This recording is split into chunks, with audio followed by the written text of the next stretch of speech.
Security systems. You'll need the first sequence of numbers from the painting to gain access. Once inside, follow the second sequence to unlock the data core. Trust only what you can verify. My love, the truth is heavier than you think. I sat frozen for a moment, the words blurring before my eyes. My mother had written that letter years ago, knowing this day would come. The realization hit me like a tidal wave. She had planned everything. Even in death, she was guiding me. I packed quickly, my laptop, a change of clothes, the painting wrapped carefully in blankets, and the letter sealed inside my bag. Outside, the city was still half asleep, the first hints of dawn painting the sky gray. My heart thudded in my chest as I slid into my car. The streets were empty, silent except for the hum of the engine. But when I turned the corner toward the main road, I caught sight of something in my rearview mirror, a black SUV idling a block away. Tinted windows, no plates. Marcus. I didn't slow down. I merged into the highway, my fingers tightening on the steering wheel. The SUV followed. The drive north stretched endlessly. The more miles I covered, the more memories surfaced, my mother's voice humming softly while she painted. The way she'd always lock her study when my father was home. The strange late-night phone calls she took in whispers. It all made sense now. Bennett Industries hadn't just stolen from others, they'd stolen from her. An hour into the trip, I took an unexpected exit toward a winding mountain road. The SUV followed for a while, its headlights distant but steady. I turned again, onto a smaller, bumpier road, then another, cutting through the misty woods. My pulse raced as I spotted a narrow bridge ahead.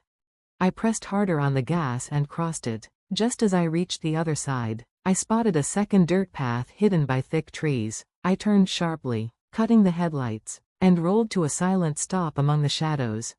Through the trees, I watched the SUV speed past, its taillights vanishing into the fog. Only when it was gone did I let out the breath I'd been holding. By the time I reached the coordinates, the sun had fully risen. The property was secluded, a small, overgrown clearing at the edge of a forgotten road. An old farmhouse stood in the center, its roof sagging, its windows boarded shut. The air smelled of damp earth and pine. If I hadn't known better, I would have thought it was abandoned. But my mother's letter echoed in my mind. The entrance looks like an old storm cellar. I circled the farmhouse slowly. Behind it, hidden beneath wild ivy and fallen leaves, I found a pair of heavy metal doors, rusted and half-buried. My hands trembled as I brushed the dirt away. A small keypad, nearly invisible beneath grime, glinted in the morning light. I entered the first sequence from the painting. For a second, nothing happened. Then a faint click sounded, followed by a low mechanical hum. The doors creaked open, revealing a staircase descending into darkness.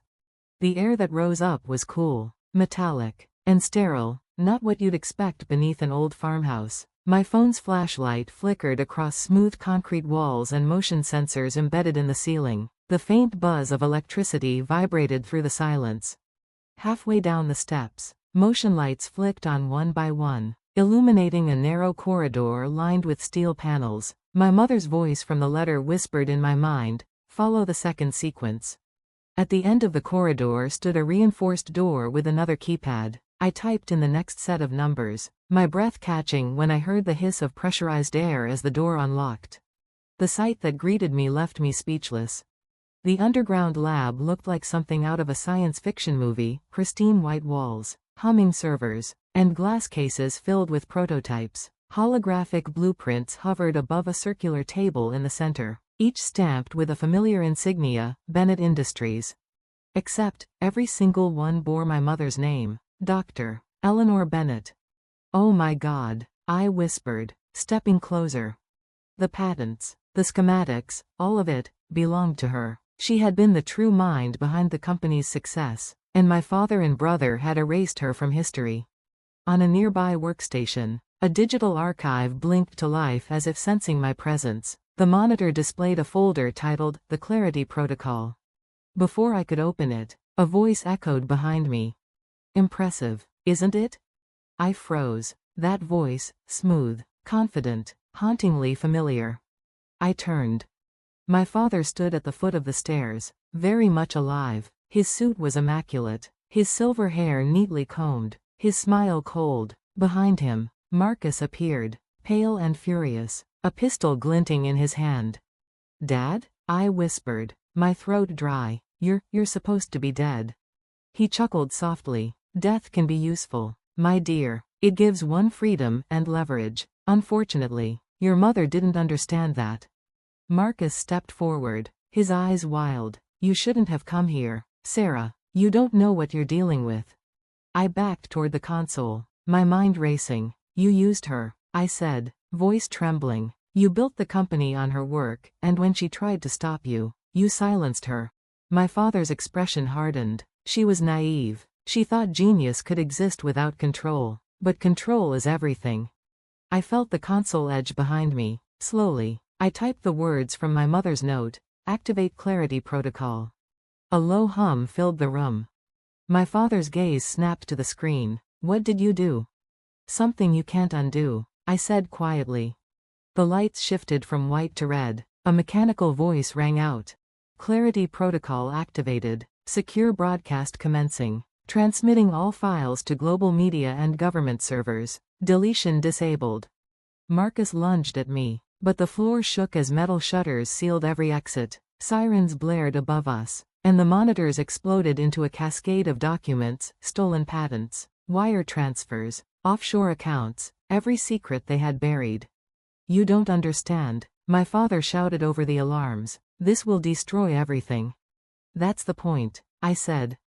Through the lab's narrow viewing window, I saw flashing blue lights, police vehicles converging on the property. The protocol must have triggered an automatic alert. My father's perfect composure cracked, and for the first time in my life, I saw fear in his eyes. "You're your mother's daughter," he said bitterly, "and that will be your downfall."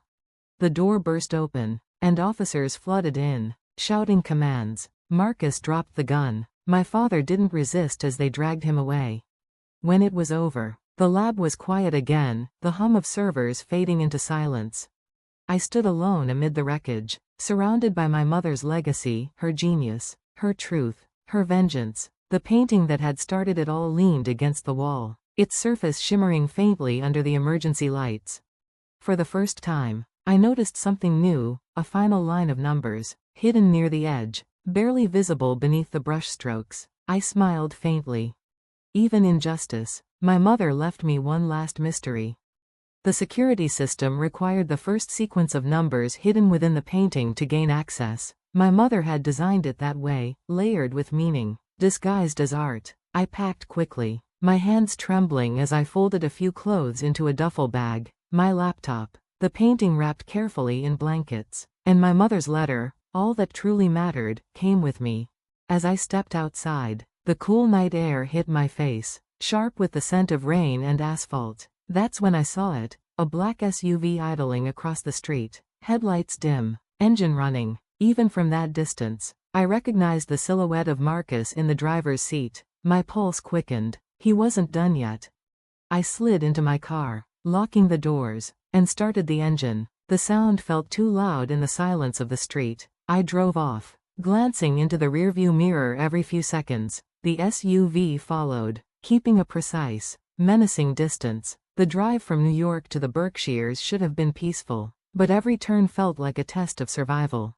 For the first hour, I tried everything: random exits, looping through gas stations, cutting through small towns, but the SUV stayed behind me like a shadow that refused to break away. It wasn't until I veered onto an unmarked forest road near the Massachusetts border that I finally lost them. The headlights disappeared from the mirror, swallowed by darkness. By the time I reached the coordinates from my mother's letter, dawn was breaking over the hills, casting soft gold over the misty fields. The location looked deserted, an overgrown stretch of land with a collapsing farmhouse in the middle. Vines crept up its broken windows, and the porch leaned like it was tired of standing. But something about it felt deliberate, staged almost. My mother's painting had been full of abstract geometry, triangles, arcs, and dots, but as I walked the property, the shapes began to align with the real world around me. The placement of rocks, the spacing of trees, it wasn't random, it was a map.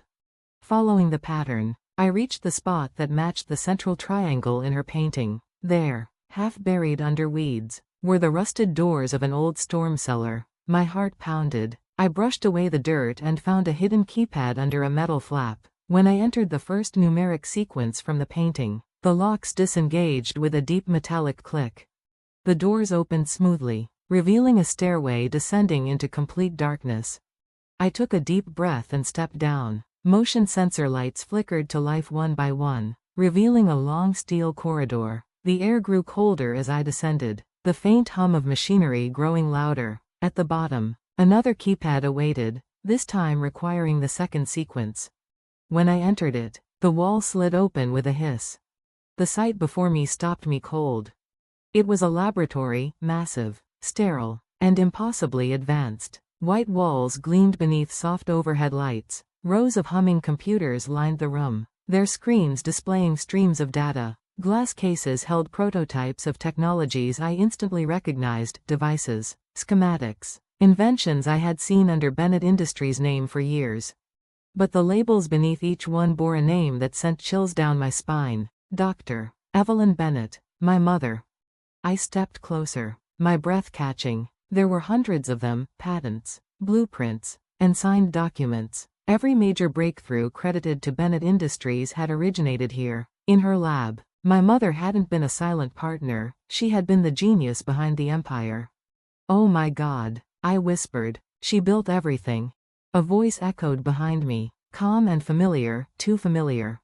Impressive, isn't it? I turned sharply, and my world froze. Standing in the doorway was my father. His face was older, but unmistakable. The man we had buried 10 years ago was very much alive. Beside him stood Marcus, smirking like the cat who'd finally caught the mouse. Dad? My voice cracked. You're supposed to be dead. He stepped closer, hands clasped behind his back. Sometimes, sweetheart, disappearing is the best way to make people stop asking questions. His eyes were cold, calculating. Your mother's death was unfortunate, but mine, well, it served its purpose.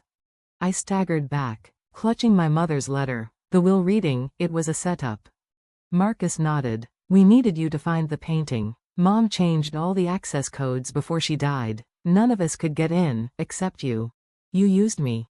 Think of it as teamwork, my father said, glancing around the lab. Now that you've unlocked it, we can finally finish this. Everything here must be destroyed. Every trace of your mother's so-called genius will vanish, and Bennett Industries will remain untarnished. I shook my head slowly, stepping back toward my mother's workstation. You don't understand. She left more than her inventions behind. While they spoke, I found the small console described in her letter. My mother had called it the Clarity Protocol, a failsafe, proof that truth can't be buried forever.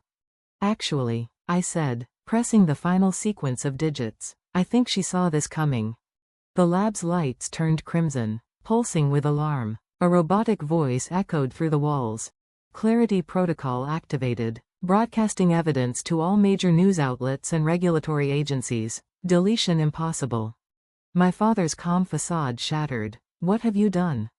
Mom's insurance policy, I said, meeting his eyes. Every file, every stolen patent, has just been sent to the entire world. The truth is out. Marcus lunged toward me, but the lab's security system locked down instantly. Steel shutters slammed over the exits, sealing us inside as alarms blared. She warned you, I continued. She knew you'd try to erase her legacy, so she made sure her truth would live on, through me. Red and blue lights began flashing outside, the police, drawn by the automated distress signal. My father's empire was collapsing around him, and there was nothing he could do. The painting, the one they all dismissed as meaningless art, still sat wrapped near the door. It had led me here, to the truth, to justice. As officers shouted commands from above, I looked at my father one last time. You taught me everything about power, I said quietly, but Mom taught me something stronger, integrity. He said nothing, just stared at the ground as the sirens grew louder. I turned toward the stairwell, clutching my mother's letter to my chest. The storm outside was breaking, dawn spilling through the cracks in the clouds. For the first time, I understood her message fully. My mother hadn't left behind just a painting or a legacy. She had left behind the truth. And now, the world would finally see it.